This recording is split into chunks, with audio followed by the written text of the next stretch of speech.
I think it's interesting that we've seen, Chantal and Governor Stein today issued what was a level. First time I've seen this, a level one. North Carolina issuing a level one, and I have the press release here. I think still in my files. Because of the flooding that happened in central North Carolina in Orange County, Durham, Alamance County. We saw that with Chantel, which is the classic example of what we just talked about with the stalled frontal boundary and getting a low to spin up and move on shore. Dexter. Now, we were thinking, okay, is this thing going to form right over us out here on the Outer Banks and, bring us a situation like it did, and it just kind of drifted off. These frontal boundaries, and that's what we're dealing with right now. That's causing the flooding that James was out doing his live thing this week with.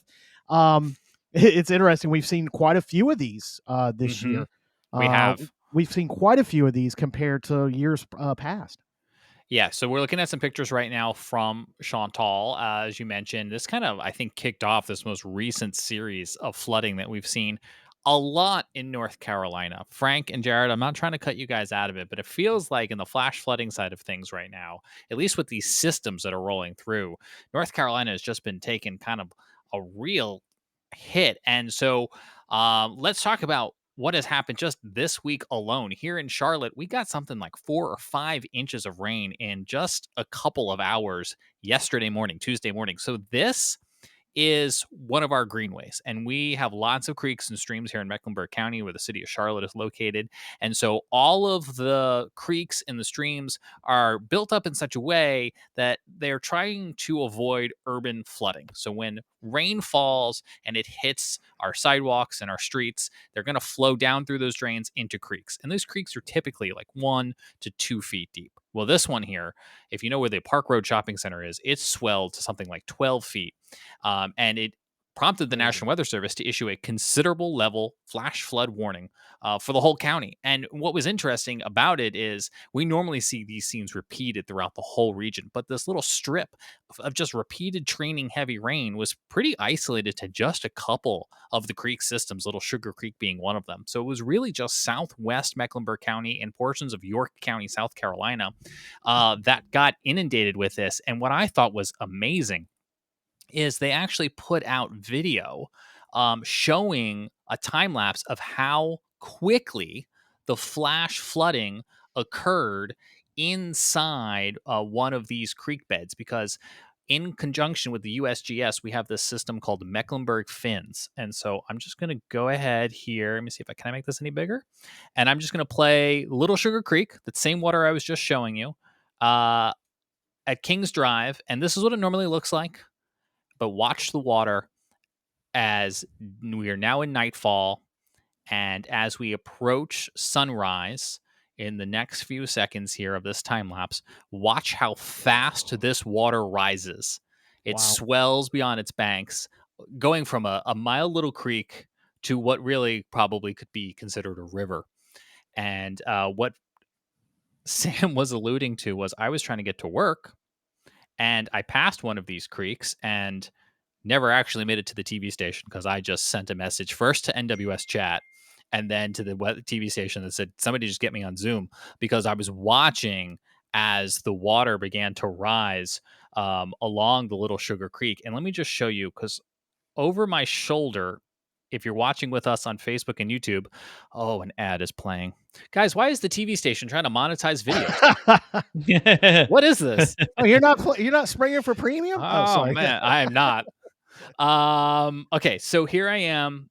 This is a neighborhood that is along Little Sugar Creek. Interesting, a lot of the lots behind me have actually been reclaimed by the government in recent years because they were constantly flooding. They were in the floodplain, so they took the first row of houses back. And so some of the green you see are empty lots. And you're starting to see the water spilling out of the creek, or really it's flowing down from the creek and just can't get into the creek. And you can start to see there's still a little bit of pavement on this road here at about 10:30. Let me go an hour into the future and show you that same road again.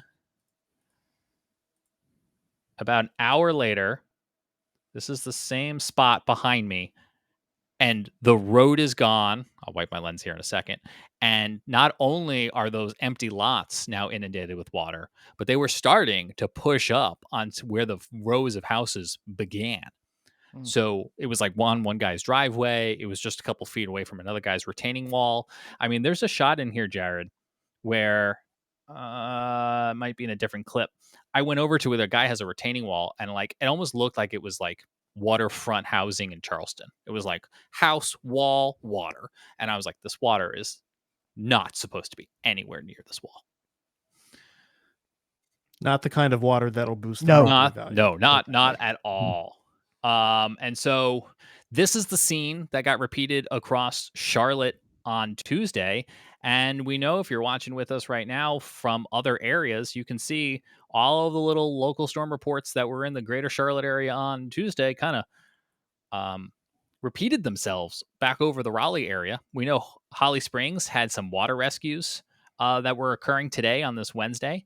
And so they got inundated with the rain today. And what a contrast, guys, between last week when we were talking about, 105-degree air temperatures. And now we're setting record low high temperatures Right. and just getting dumped with rain. And it's interesting that it's all been central North Carolina. It's been central and into parts of the in the Piedmont and the upper coastal plain, whereas out here we've avoided it. It's all been just to our southwest, as opposed to here on the Outer Banks. We've been locked into the onshore flow, nor'easter flow, which has created its own set of issues out here. But we haven't seen that rain. Although, I think back to a year ago at about this time, we got similar situations like You that. did. We got 8 inches dumped on Corolla and Mhm. caused major, for us, flash flooding here is not moving water. It's just water. It's not moving anywhere. But when you've got 1 to 2 feet of standing water in these troughs that we live in between the dunes, and it doesn't go anywhere because the water table is already saturated because we had gotten 30 days before the same situation. But it is interesting, just the difference that, we always talk about a difference that 50 miles makes with snowstorms, a difference that 50 miles makes with hurricanes. It's kind of the same thing going on right now with these stalled frontal boundaries. And Sam, I couldn't help but think about this graphic when you talked about how it seems like this year we've had so many of these events. Well, it's been a really warm year and a part of a warming trend, right? So here's the climate central graphic. 1 degree Fahrenheit increase equals 4% more water vapor. There's just more moisture in the atmosphere that can be squeezed out over our heads.